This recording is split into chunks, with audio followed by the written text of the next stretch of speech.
안녕하십니까. 농기과학교실의 대표 강사 이재희입니다. 인물 사진은 경상북도 동해안 여행 중에 영일만 호미 곳에서 찍은 사진으로 바꿔봤습니다. 지금 우리는 원자를 찾아가는 여행을 하고 있는데, 지난 시간엔 2000년 동안 세력을 떨친 아리스토텔레스의 세계관과 물질관이 완전히 허물어지는 과정을 살펴보았습니다. 아리스토텔레스의 물질관이 허물어지며 남긴 빈 공간은 라부아제가 새로운 물질관으로 채우게 되는데, 오늘은 라부아제가 정립한 근대 화학의 물질관인 원소론을 살펴보겠습니다. 오늘 동영상은 원자를 찾아가는 10번째 여정이 되겠습니다. 구독, 좋아요, 알림 부탁드려요. 그리고 자발적으로 지불하는 수업료도 송금 부탁드려요. 자발적인 수업료는 우리나라 지폐 한 장이 적당한 것 같습니다. 1000원 지폐 한 장으로 1000원, 5000원 지폐는 5000원, 만원 지폐는 만원, 5만원 지폐는 5만원입니다. 10만원은 너무 큰 금액이므로 보내지 않도록 하시기 바랍니다. 라부아제의 원소로는 100년 전 영국의 보일이 물질이 존재하지 않는 빈 공간을 발견한 것에서 시작합니다. 토리첼리의 진공과 보일의 빈 공간 동영상에서 살펴보았듯이, 보일은 제2관 실험을 통해서 공기가 연속으로 되어 있지 않고 빈 공간을 가진다는 것을 발견합니다. 제2관 실험 동영상은 권장 강의를 참고하시기 바랍니다. 보일이 빈 공간을 발견하기 전에는 공간은 물질이 가득 채우고 있어서 빈 공간, 다른 말로 진공은 존재하지 않는다고 이해하고 있었습니다. 그래서 그림처럼 제2관에 일정량의 수온을 넣으면 공기와 수온이 공간을 가득 채우게 됩니다. 이 상태에선 제2관 부분엔 더 이상 공간이 없으므로 그림에서 붉은색으로 되어 있는 양만큼 추가로 수온을 넣게 되면 그만큼 수온의 높이가 높아져야 합니다. 그런데 실제로는 수온의 높이는 낮아지고 제2관 부분의 공기 부피가 줄어듭니다. 보일은 이 같은 결과에 대해서 제2관 부분에는 수온을 추가로 채우기 전에 공기가 압축될 수 있는 빈 공간이 있었다고 추론합니다. 수온을 한 번 더 추가로 넣어도 제2관 부분의 공기 부피가 줄어들므로 여전히 빈 공간이 있다고 추론할 수 있습니다. 공기의 부피가 줄어들고 압축이 일어나는 것은 압축을 가능하게 하는, 압축이 일어날 수 있는 빈 공간이 있어야 하고 또 당연히 있다는 것이지요. 이 추론이 이해가 되십니까? 그런데 빈 공간이 있다는 것을 발견한 보일은 물질에 대해서 전혀 새로운 이해를 하게 됩니다. 이것이 보일의 위대함이죠. 아리스토텔레스는 물질이 공간을 가득 채우면서 연속된다고 이해하였습니다. 연속 물질관입니다. 물질관이죠. 물질관입니다. 연속 물질관에 따라 물질이 연속으로 되어 있다면 한 가지 물질은 주위에 있는 다른 한 가지 물질이나 여러 가지 다른 물질과 접해 있게 됩니다. 중심에 개의 물질이 있고 나머지 주위에는 다른 물질들이 접해 있게 되는 것이죠. 그런데 우리가 관심을 가지고 있는 중심 물질도 부피를 가지고 있으므로 같은 종류의 물질로 반으로 나눌 수가 있겠습니다. 이렇게 나눌 수가 있는 것이죠. 물론 나누어진 두 조각도 연속으로 접해 있습니다. 이렇게 반으로 나누는 과정을 계속하면 계속 반으로 나눕니다. 계속 이렇게 나눌 수가 있겠죠. 계속 나누어 가면 접해 있는 물질의 크기는 점점 작아져서 마지막에는 사라지게 된다고 이해합니다. 오늘날의 수학으로 표현하면 리미터 n이 무한대로 갈 때 n번 물질을 n번으로 나누게 되면 0으로 수렴하게 되는 것이죠. 아리스토텔레스가 그 당시에 연속 무한을 이해하였는지는 알지 못하지만 물질을 무한히 쪼갤 수 있다고 이해한 것은 확실한 것 같습니다. 그런데 보일은 물질이 주위에 빈 공간을 가짐으로 새롭게 물질을 이해합니다. 그림처럼 어떤 물질이 주어져 있으면 그 물질은 주위에 빈 공간을 가짐으로, 다른 말로 빈 공간 속에 들어 있으므로 그림으로 이해가 되죠. 그 물질은 그 자체로 낱개가 되어야 한다고 이해합니다. 알갱이입니다. 보일의 관점에서 연속 존재가 아닌 이산 존재, 알갱이가 되는 것이죠. 물론 주위에 있는 다른 물질도 알갱이로 존재합니다. 그리고 관심 물질이 부피를 가지고 있어서 반으로 쪼갤 수 있다고 하더라도, 반으로 쪼개는 것이죠. 반으로 쪼갤 수 있다고 하더라도 쪼개어진 두 부분은 여전히 빈 공간 속에 알갱이로 되어 있습니다. 쪼개는 순간 알갱이가 되는 것이죠. 그러므로 보일은 이 같은 이해를 일반화하여 모든 물질은 입자 형태로 되어 있다는 물질의 입자론을 주장합니다. 알갱이론입니다. 이 기납적 추론도 이해가 되어야 합니다. 그리고 한 걸음 더 나아가서 부피를 가진 물질을 계속해서 쪼개어가면 마지막에도 입자 형태로 존재하여야 한다고 이해하고, 마지막에 남는 더 이상 쪼갤 수 없는 입자를 그 물질의 원소로 규정하였습니다. 원소의 개념이 새롭게 나타나는 것이죠. 보일이 빈 공간을 발견하고 물질이 불연속으로 존재하는 알갱이, 입자 형태로 되어 있다고 추론하였지만, 그 입자를 계속해서 쪼개면 0으로 수렴하는지 더 이상 쪼개어지지 않는 무엇이 있는지 명확하게 이해하지는 않은 것 같습니다. 보일은 입자론을 계속 유지하기 위해서 더 이상 쪼갤 수 없는 입자로 존재하여야 한다고 생각하고, 더 이상 쪼갤 수 없는 입자를 원소라고 규정하였습니다. 보일의 원소는 입증되지 않은 가설이었는데, 이 가설은 라보아제에 의해서 만든 것으로 확인됩니다. 지금부터 이 내용을 살펴보겠습니다. 보일의 입자론은 라보아제에 의해 근대 원소론으로 발전합니다. 보일이 빈 공간을 발견하고 물질이 입자 형태로 되어 있다는 것을 추론한 지 한 세기 정도 지난 후 100년이 지났습니다. 프랑스의 화학자 라보아제는 1774년 질량 보존의 법칙을 발견합니다. 질량 보존의 법칙에 대해서는 건장 강의를 참고하시고요. 물질이 변하는 과정에서 질량이 보존된다는 것이 가지는 의미를 라보아제는 제대로 파악합니다. 그동안 저울을 이용하는 실험에서 무게가 변하지 않는 것을 발견한 사람이 없지 않았지만, 그 의미를 제대로 이해한 사람은 라보아제가 처음이었습니다. 라보아제는 질량이 보존되는 현상에 내재되어 있는 성질에서 근대 원소론을 완성합니다. 앞에서 보일이 물질을 쪼개어가면 마지막에 더 이상 쪼갤 수 없는 단계에 도달하고, 그때의 물질을 원소라고 하였습니다. 물론 보일의 원소는 입자의 형태를 유지합니다. 하지만 보일은 정말 원소가 존재하는지 확신하지 못하고 입자론의 연장에서 그를 끝이라고 가설을 만든 수준이었습니다. 라보아제에는 물질이 변화하는 과정에서 질량이 보존되기 위해서는 어떤 변화가 일어나더라도 그 변화 과정에서는 절대로 변하지 않는 무엇인가가 있어야 한다고 생각합니다. 보존되는 것이죠. 일부분이 사라지거나 반대로 새로 생겨서는 안 되는 것입니다. 라부아제는 여기서 원소를 새롭게 도입합니다.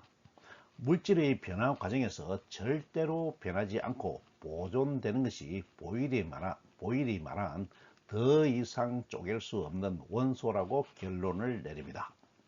이 결론을 명제로 표현하면 모든 물질은 더 이상 쪼갤 수 없는 원소로 되어 있다가 되겠습니다.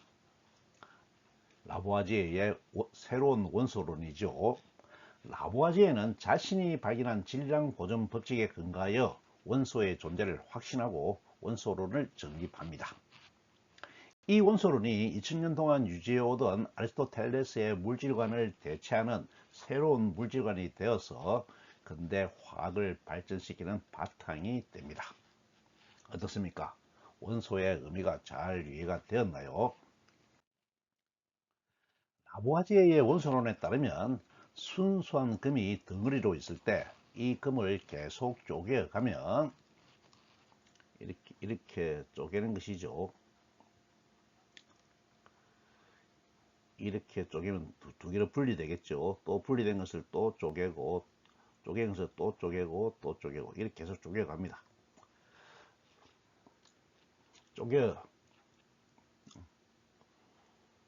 쪼개가면 마지막엔 더 이상 쪼갤 수 없는 아주 조그만 금의 원소를 얻을 수가 있다는 것입니다. 또 은은 은 덩어리를 쪼개가도 은도 마찬가지로 쪼갤 수가 있겠죠. 은도 이렇게 쪼개고 쪼개고 쪼개고 쪼개가면 마지막엔 원소만 남는다는 것입니다. 물론 기체 상태로 있는 산소도 부피를 나누어 가면 마지막엔 산소 원소를 얻을 수 있고, 불타는 기체인 수소도 계속 부피를 나누어 가면 마지막엔 수소 원소만 남길 수 있다는 것입니다. 기체도 보이지 않지만 공기 덩어리이죠. 덩어리이므로 이렇게 나눌 수가 있습니다.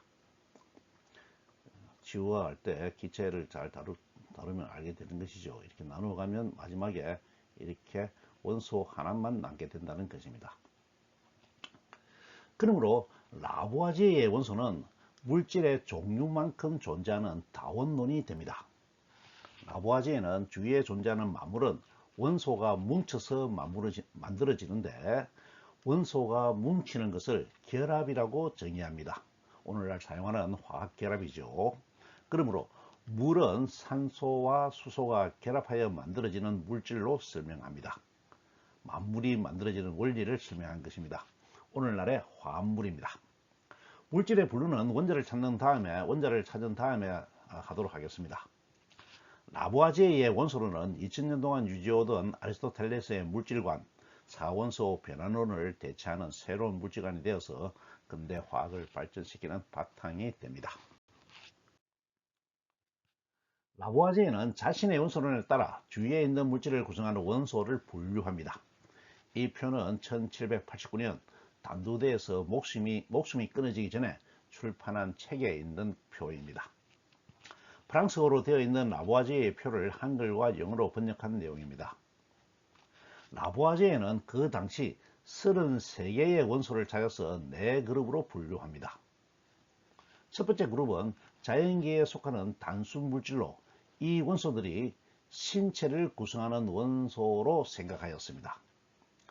여기서 심플은 단순이라고 번역하였지만 순수한 물질이라는 의미로 쓰였다고 하겠습니다.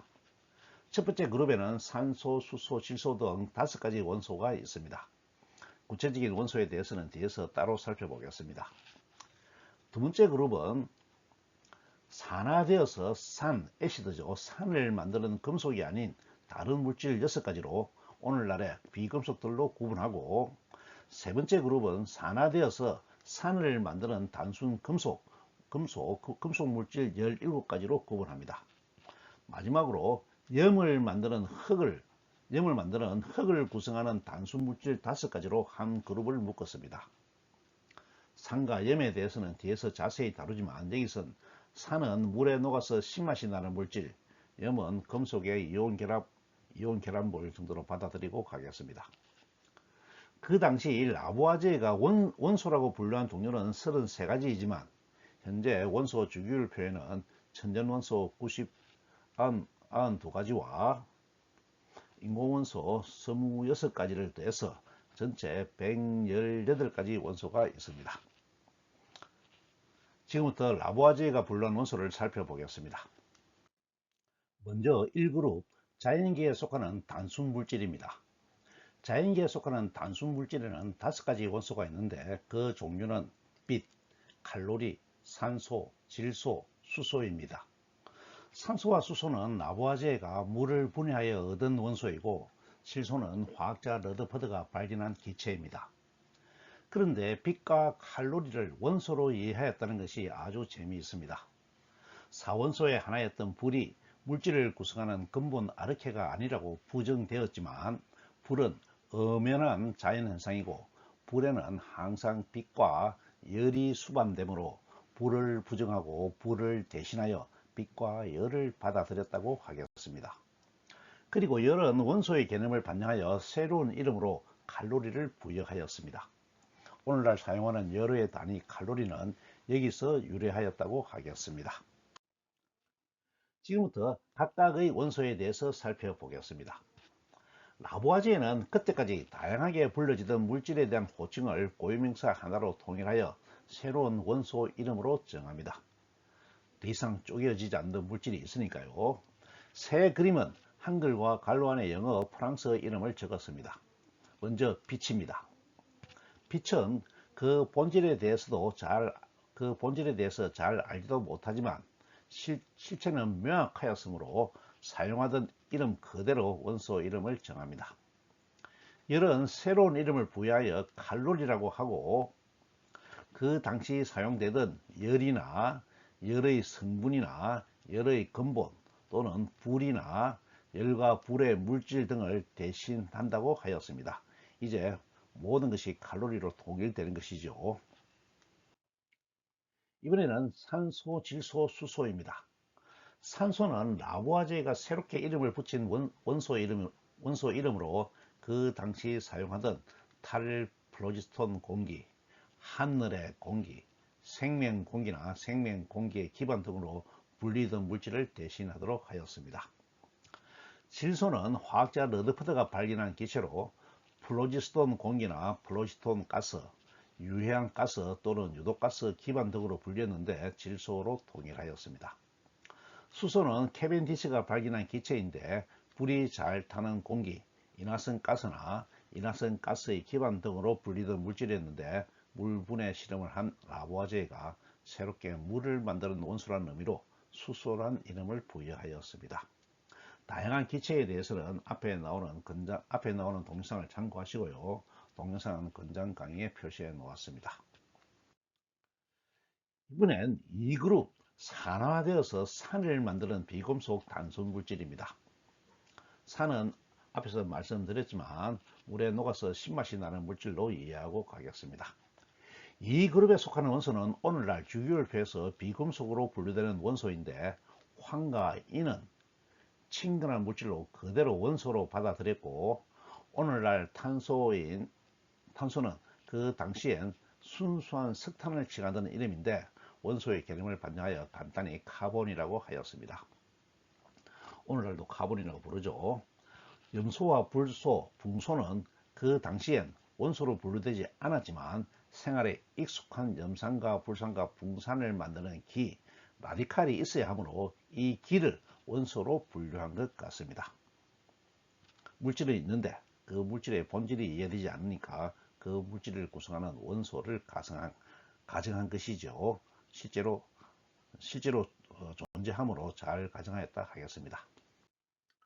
이번엔 3그룹 산화되어서 산을 만드는 단순 금속입니다. 금속은 연금 과정에 야근 기술이 발전하여 많은 금속이 발견되었습니다. 라부아제는 그 당시까지 발견된 금속을 원소로 분류합니다. 금속은 단순하므로 이름도 변경할 필요가 없이 그 당시 사용하던 이름을 그대로 원소 이름으로 사용합니다. 한글 이름과 영어 이름은 현재 주기율표에서 사용하는 이름을 그대로 적었습니다. 아직 원소 기호가 나오기 전이므로 표기하지는 않았습니다. 그 당시에 어떤 금속이 있었는지 개별 원소를 읽어보겠습니다. 안티모니, 은, 비소, 비스무트, 코발트, 구리, 주석, 철, 망가니즈, 수원, 몰리브데넘, 니켈, 금, 백금, 납, 퉁스텐, 아연 이렇게 총 17가지입니다. 아주 익숙한 이름들이죠. 이번엔 4그룹 염을 만드는 흙을 구성하는 단순 물질입니다.